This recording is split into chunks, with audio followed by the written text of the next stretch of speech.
Yet again, we felt like we went through a regression to Jonathan Gannon's defense, not being aggressive. Some would say respecting Kyler Murray a little too much.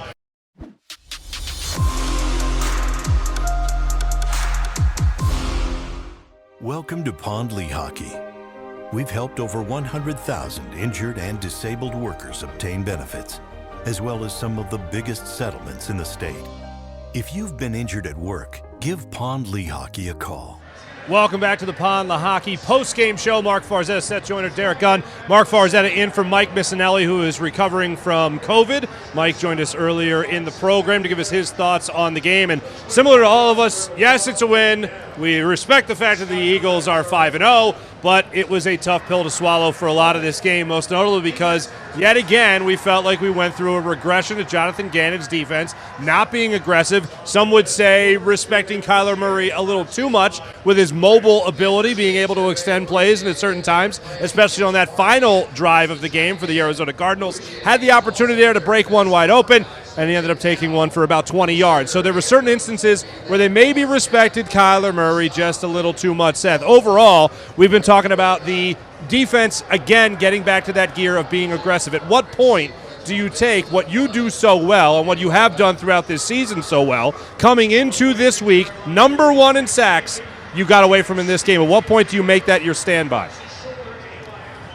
I don't know. I mean, I think you are who you are in a lot of ways. You know, people, we've talked this to death. I mean, there's only 5 weeks and we got 12 more weeks to go, you know, plus a bye, you know, and I'm sure another opportunity will present itself. We talked about it last year. We talked about in pregame how, you know, we feel like that there's an influence of Vic Fangio in the building that's trying to change some of, you know, the things that Jonathan Gannon does, and that there's some influence there as well. But I think deep down inside, who and what Jonathan Gannon really is, you know, you heard the commentator on as we were watching the game. A lot of these coaches like this shell concept, pretty much where they just, you know, they're going to play coverage, they're going to rely on their front four to get there, or their front five if they decide to, you know, go 5 down, and that's how they want to live. You know, and to be honest with you, there's nothing wrong with that, you know, if those front five or those front four are just really tearing it up.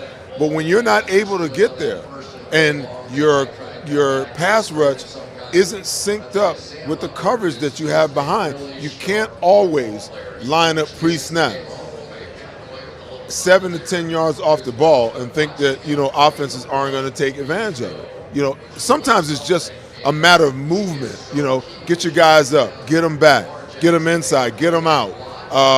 You know, if you get them up and you want them off, then bail them.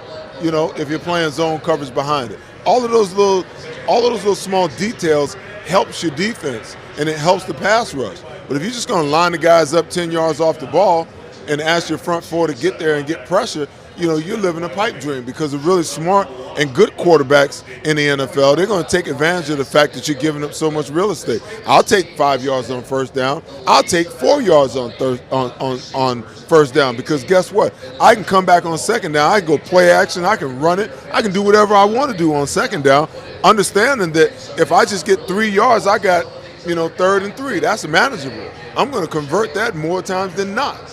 You know, but when the mentality is we're just going to give up real estate, it's just, you know, it doesn't make any sense to me. It really doesn't make any sense to me. It really makes it hard, really, really hard on your defensive. You're asking your defensive players to create miracles when you play that way. Because at some point in time, you're going to need for them, I need you to go and make a play, strip sack, an interception, you know, cause a fumble.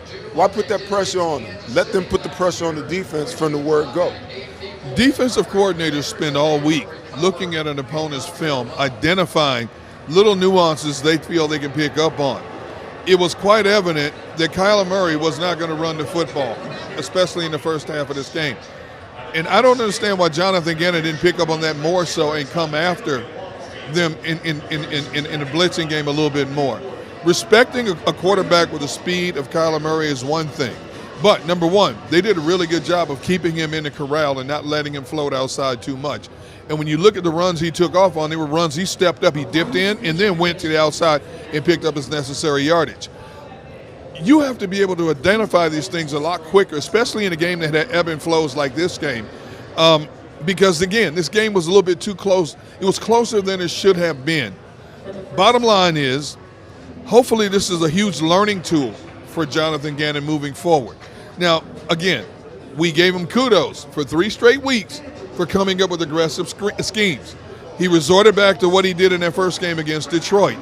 You cannot do that moving forward if you want to get to where you want to go. Mm-hmm. No, I couldn't agree with you more. And to go back to the point about just listening constantly during the game about not wanting to get beat by the deep play, I mean, that's something we heard every game last year. Every single game. You know what? We're just going to let the offense have as many plays as possible, and hopefully they make a mistake. That's like a pitcher in baseball just throwing the ball over the middle of the plate because, hey, best case scenario, they'll only get a hit 30% of the time. You can't play football like that. You can't call defenses like that, and that's what we saw again today. The thing that I thought was interesting, at the time they were making that point during the game today, I think it was Robert Woods who made the call in the booth today. That was while the Arizona Cardinals were in the midst of a 12-play, 90-yard drive. And to go to your point from earlier, Seth, when you're talking about an offense making that many plays, what's the difference between them just rattling off 3 plays and then hitting one for 60 yards versus a 90-yard, 12-play drive? Well, because if you believe that it's going to turn into a shootout, then let it be what it will. You might as well, let your hair hang and go all out. You understand what I'm saying? What's the difference? If a team's going to orchestrate a 15-yard drive and then punch it into the end zone, what's the difference between that happening and you taking a chance at creating pressure and trying to create a turnover, create a mistake on the offensive side by bringing pressure? What's the difference? The end result is still the same. The thing that you've done is you've tired out your defense by having them play 15 plays in a row, and the end result is inevitable.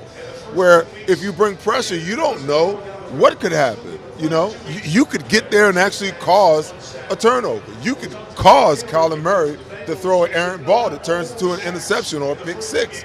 But by playing passive, the one thing that you know for sure is that they're just going to nick and dime you. They're going to pick you apart slowly but surely. Then once you get down into the red zone, now you're asking your players to be supermen, superhero, go out. Okay, we're going to come with pressure now. Now they're anticipating. You don't think they worked on red zone just like we worked on the red zone all week long and know that, once we get in the red zone, guess what? Now is the time that this guy's going to come. So what's our best plays for the 2 or 3 blitzes that he's shown so far? Mm-hmm. So now we can take advantage of that. Do it out in the field, where you can create pressure and where you can preserve field position and put the offense in a much more advantageous position. One of the people we've talked about a lot on this show, and even the pregame show as well, is Hassan Reddick and getting more out of Hassan Reddick. Hassan Reddick might have come up with, other than the interception that they had, of course, by C.D. Deuce, getting his first pick as a member of the Philadelphia Eagles defense. Hassan Reddick came up with a huge play on a 3rd and 11. It seemed like Kyler Murray and this Arizona Cardinals offense kept on finding ways out and finding ways to convert on 3rd down, 3rd and long, 4th and short, whatever it might have been. They kept on converting. Hassan Reddick finally was able to get pressure and showed us a lot of what he was able to do over the last 2 weeks. But it finally started to rear its head again for the Eagles and this defense on that 3rd and 11 play. Were they using Hassan Reddick properly throughout this game, or did they only really release the beast in that 4th quarter? Now, they were using him properly. He finally got home and did what he was brought here to do. Arizona did a good job of blocking up their guys for much of this game. Especially when you take into consideration Kyler Murray did not run the football. That means you had more chances to get after him. So give credit to Arizona's offensive line. They did a good job. I thought one of the keys going into this game was the Eagles' horses in the middle of the defense, Fletcher Cox, Javon Hargrave, Jordan Davis, being able to get a push up the middle. That didn't happen. So they needed a big play. That was a huge momentum changer for the Eagles at that particular time.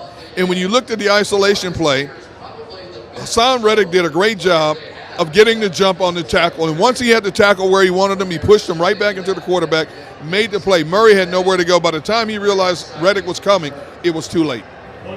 Now, we talked about Hassan Reddick before, Seth, and whether or not they're using him properly throughout the game, throughout the week, really. And when you started to allow him to apply that pressure, he seemed to be able to get home a little bit more so in that second half and at least rush a play, try to force someone into a mistake. Didn't happen too many times, but is there a situation there where you want Hassan Reddick to go after the quarterback more, or do you want him to stay back? Well, it depends on, the situation you put him in. There was a couple of times where, they had him dropping again. Where they line up in their five-man look, by alignment, you can tell he's going to be the flat dropper, and you're putting him in a situation that's not advantageous for what you brought him here for. If you're going to rush him, and like we talked about in the pregame, if you're going to bring 5, that leaves you 6 on the back end. So that means that, you've got 5 across the board to cover the 5 receivers, depending on what the back and the tight end does, and then you got a single high safety. That scares the crap out of Jonathan Gannon. You understand what I'm saying? Mm-hmm. So most of the time, and other teams can see it, the teams can, the offensive coordinators can see it. When they go to 5-man, they know that 90% of the time, you're going to get one of those defensive ends that's dropping. And more times than not, it's Hassan Reddick. When you've seen him in the 4-man look and obvious passing situations, that's where he's been, the most potent, where he's been the most productive. But that 5-man piece of it is a piece of, is a part of what they do. And one of the reasons why they brought him here, because they couldn't get Kerrigan or Jannard Avery last year to get done in that 5-man look what they need to have done. So they get the best of both worlds. You got a Hassan Reddick that can drop, that's willing to drop, that tries to get it done, that has the skill sets to get it done, but you also have a guy who can put his hand in the dirt and go get the passer too. I think you're just going to have to get used to Hassan Reddick dropping back in coverage. I don't think you got 12 more weeks of Hassan Reddick dropping back in coverage. Well, hey, listen, then he's just going to have to take advantage of the opportunities that he's given, okay? And people need to like lighten up on him, because you can't ask him to be all things in all situations. You cannot ask him to rush the passer when he's asked to drop into the flat. That's not right. So if there's, Kyler Murray had 42 passes today, okay? If he's only dropping in the coverage, if he's only rushing the passer, say, 25 times, and the other pass rushers are getting the benefit of 42 times, how can you fault the guy for not getting there when his numbers and his opportunities are less? But he's clearly the best pass rusher that we have on the football team. That's just a fact. We're not getting much out of the guys in the middle. Sporadic out of, Josh Sweat. I don't think, I think they're kind of limiting, BG's playing time. He had a spurt 2.5, the last game. If you just want to be honest about it, I don't think that this is an elite pass rushing team. And when you don't have elite pass rushers, you have to blitz a little more. You have to pressure a little more. And again, because I know people hearing me saying this think that all I want to do is blitz every single down. That's not what I'm saying. You have to pick your spots.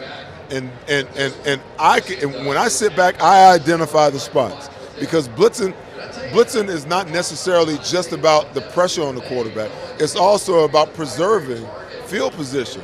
Because, for example, if you got an offense backed up and they're on, say, they're 25, and you got a 3rd and 15 situation, and you can either cause an errant incompletion or get a sack, now all of a sudden you're going to get the ball on the 30-35 on your end. But when you give up 15 yards of real estate, and all of a sudden instead of being on the 25, now they're down there on the 40, and they punt the ball. Now you get the ball on your 10 or your 15. You're just giving up 15 to 20 yards of field position, that your offense could have had a great advantage from, because you know what? They're actually 2 first downs away when you create pressure from being in scoring position. When you don't, now they're 3 to 4 first downs away from being able to be in field position. Mm-hmm. We have a lot of questions when it comes to the injury status, the health status of a lot of members of the Eagles' offensive line. John McMullen is standing by. We'll talk to him when we return all the way from Arizona. I got a question for you guys when we come back as well. You have a question too? I got a question for both of you guys when we come back. Chock full of questions after the Eagles' latest victory. We'll be right back with the Pond Lehocky Post. Philadelphia fans were cut from a different cloth. Born into a brotherhood and bonded to our team for life. We believe anything is possible because we've witnessed the impossible. While we may be from different neighborhoods, come Sunday, we are one, and we will be heard. Pond Lehocky, official partner of the Philadelphia Eagles.